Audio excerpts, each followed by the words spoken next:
Well, it's 79 degrees outside.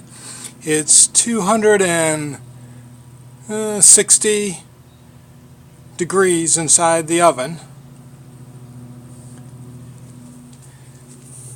Take you around the oven so you can see what it looks like. I got it tilted for the sun.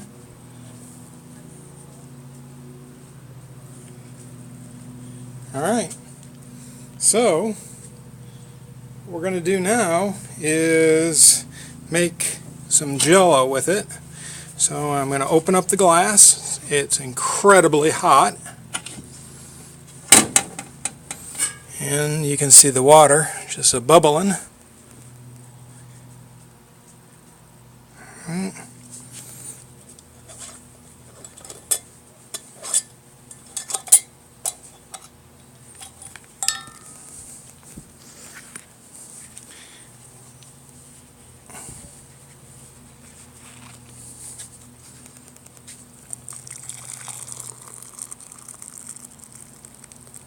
Two cups.